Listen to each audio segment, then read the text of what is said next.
Hello students, आज हम सामाजिक विज्ञान की ही वर्कशीट नंबर 29 करने जा रहे हैं, जिसका टॉपिक है ग्लोबलाइजेशन क्या है।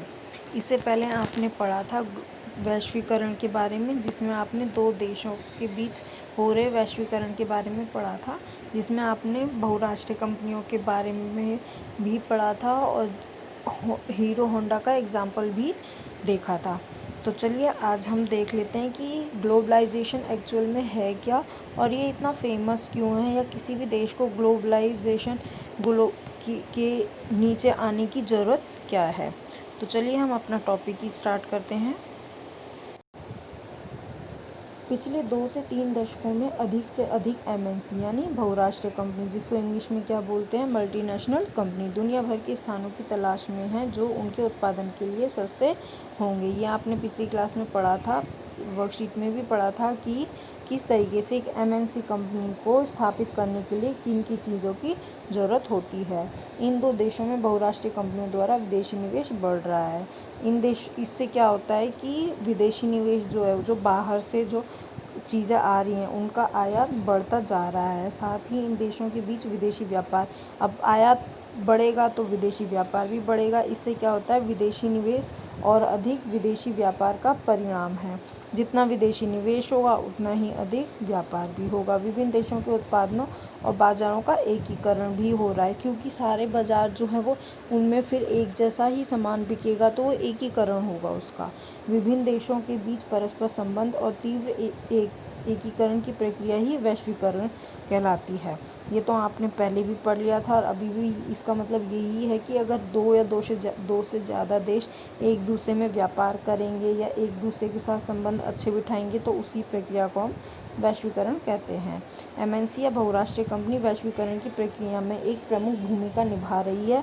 क्यों निभा रही है ये आपको पता है, क्योंकि जितना अधिक निवेश होगा उतना अधिक व्यापार होगा और उतने अच्छे संबंध होंगे। विभिन्न देशों के बीच अधिक से अधिक वस्तुओं और सेवाओं, निवेश और प्रौद्योगिकी का आदान प्रदान हो रहा है।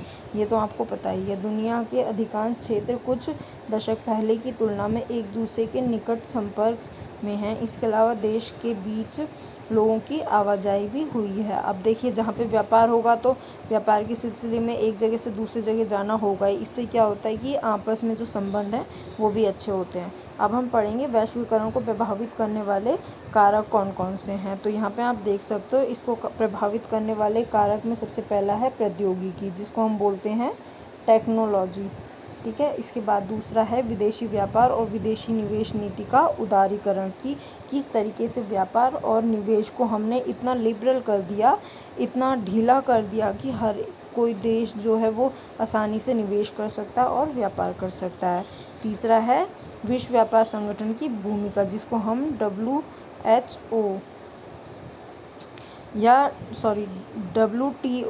WTO वर्ल्ड ट्रेड ऑर्गेनाइजेशन के नाम से जानते हैं। तो आज हम इनके बारे में पढ़ने जाएंगे। तो चलिए हम इसके बारे में पढ़ लेते हैं। तो हमारा जो पहला प्रभावित करने वाला कारक है वो है प्रौद्योगिकी। इसमें दिया गया है, प्रौद्योगिकी में बताया गया है कि परिवहन प्रौद्योगिकी में तेज़ी से सुधार, इसमें कम लागत में लंबी दूरी की वस्तुओं की तेज़ी से आपूर्ति को संभव किया है। देखिए, परिवहन का मतलब क्या होता है कि हम जितनी तेज़ गाड़ियाँ या ट्रक बनाएंगे उतनी ही तेज़ हम जो आपूर्ति है उसको पूरा कर पाएंगे। और ये किससे हुआ, ये टेक्नोलॉजी से हुआ है। सूचना और संचार प्रौद्योगिकी में तेज़ी से सुधार से पूरे देश में सेवाओं के उत्पादन को फैलाने में एक प्रमुख भूमिका निभाई। देखिए, जब से फ़ोन या मोबाइल आए हैं तब से हम आराम से बात करके किसी से भी कोई भी बात जान सकते हैं, कोई सामान कहाँ पहुँचा, कहाँ तक नहीं पहुँचा।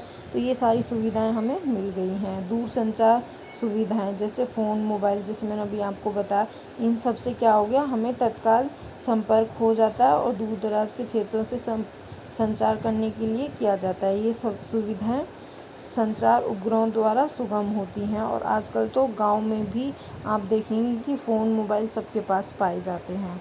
इसके बाद दूसरा हमारा पॉइंट है कि विदेशी व्यापार और विदेशी निवेश की नीति का उदारीकरण। इसमें क्या हुआ था, सरकार द्वारा निर्धारित बाधाओं या प्रतिबंधों को हटाना उदारीकरण के रूप में जाना जाता है। अब देखिए क्या हुआ था कि जितनी भी सरकार द्वारा प्रतिबंध थे उन सबको हटा दिया था, इसकी वजह से वो उदारीकरण में आ गया था। आयात पर कर व्यापार अवरोधक का एक उदाहरण है। विदेशी व्यापार में वृद्धि या कमी के लिए व्यापार अवरोधों का उपयोग कर सकते हैं, और यह तय करने के लिए कि किस प्रकार का माल और कितना प्रत्येक देश में आना चाहिए। अब देखिए क्या हुआ था, पहले व्यापार कर ज़्यादा लगता था, इसकी वजह से लोग कम व्यापार करते थे, लेकिन अभी उसके जो अवरोध हैं उनको कम कर दिया गया है। इनफैक्ट उनको इस तरीके से बनाया गया है कि वो उपयोगी होने लगे हैं, जिसकी वजह से व्यापार बढ़ता जा रहा है। सरकार उन वस्तुओं की संख्या पर एक सीमा भी लगा सकती है जिन्हें आयात किया जा सकता है। इसे कोटा के नाम से जाना जाता है। अब सरकार क्या करती है, उन वस्तुओं पर रोक लगा देती है या उन वस्तुओं को निर्धारित कर देती है जिनको हम ले जा सकते हैं इधर से उधर। इससे क्या होगा कि ज़्यादा मात्रा में वो जाएगा नहीं, क्योंकि वो लिमिट कर देगी सरकार उसको। भारत सरकार ने आज़ादी के बाद देश के भीतर उत्पादकों को विदेशी प्रतिस्पर्धा से बचाने के लिए विदेशी व्यापार और विदेशी निवेश में व्यापार अवरोध लगाए थे। जैसे कि मैंने आपको पहले बताया था, पहले टैक्स बहुत ज़्यादा था, लेकिन अभी उस टैक्स को रोकने के लिए सरकार ने उस पर बहुत सारे अवरोध लगा दिए थे। 1991 के आसपास सरकार ने निर्णय लिया कि भारतीय उत्पादकों के लिए दुनिया भर के उत्पादकों के साथ प्रतिस्पर्धा करने का समय आ गया है। 1991 में ही ग्लोबलाइजेशन की प्रक्रिया स्टार्ट हुई थी, और ये उस टाइम पे जो हमारे फाइनेंस मिनिस्टर थे वो मनमोहन सिंह थे, वही लेके आए थे 1991 में ग्लोबलाइजेशन की प्रक्रिया।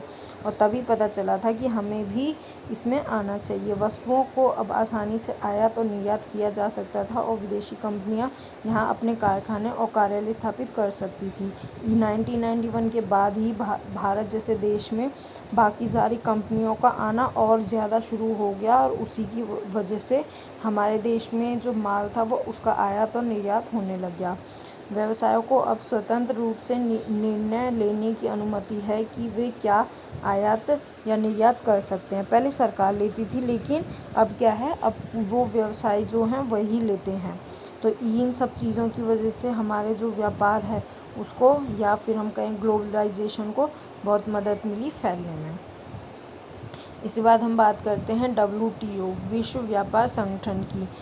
ये एक ऐसा उदाहरण है जिसका उद्देश्य अंतर्राष्ट्रीय व्यापार को उदार बनाना है, क्योंकि इंटरनेशनल व्यापार होता है WTO में, तो इसलिए उसको लिबरल करना है। विश्व व्यापार संगठन अंतर्राष्ट्रीय व्यापार के संबंध में नियम स्थापित करता है और देखता है कि इन नियमों का पालन हो रहा है कि नहीं।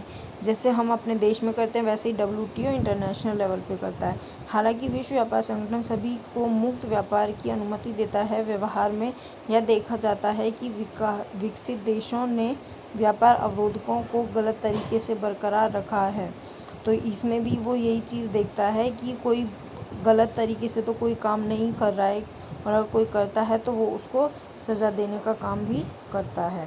तो ये थी आपकी वर्कशीट, जिसमें आपने पढ़ा कि ग्लोबलाइजेशन क्या होता है और उसको प्रभावित करने वाले कारक क्या हैं। अब चलिए क्वेश्चंस के आंसर्स करते हैं।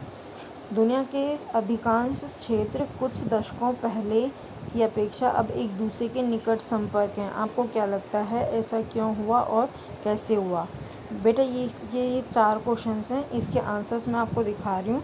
जिसको वो आंसर्स लिखने हो अपनी कॉपी में, वो वीडियो पॉज करके इसको लिख सकता है। आपका पहला क्वेश्चन का आंसर है, MNC विश्व व्यापार की प्रक्रिया में महत्वपूर्ण भूमिका निभाते हैं। भारतीय खरीदारों के पास 2 दशक पहले की तुलना में सामानों का अधिक विकल्प है। यह वैश्वीकरण की प्रक्रिया के साथ साथ निकटता से जुड़ा हुआ है।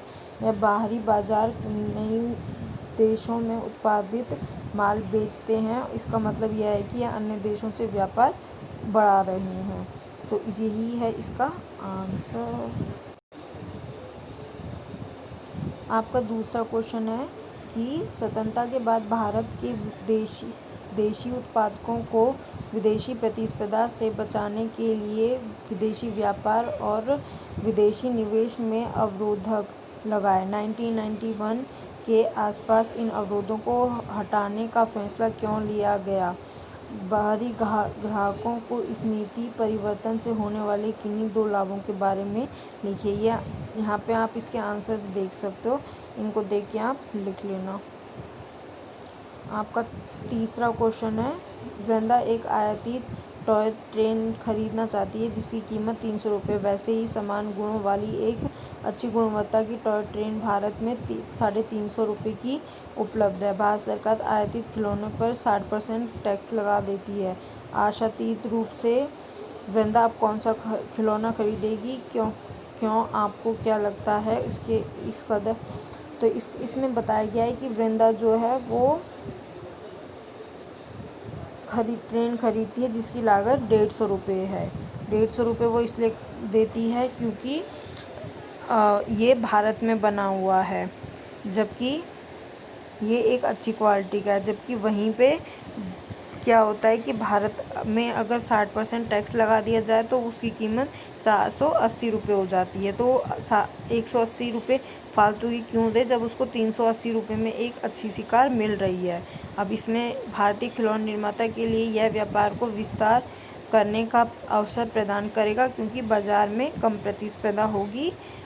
कर के कारण विदेशी खिलौने महंगे हो जाएंगे, क्योंकि जितना बड़ा टैक्स होगा विदेशी माल जो है वो उतना ही महंगा होगा। चौथा क्वेश्चन है आपका, इसको आप वीडियो को पॉज करके आप इसके आंसर्स लिख सकते हो। ये थी आपकी वर्कशीट। अब किसी को कोई दिक्कत हो तो मुझसे पूछ सकता है।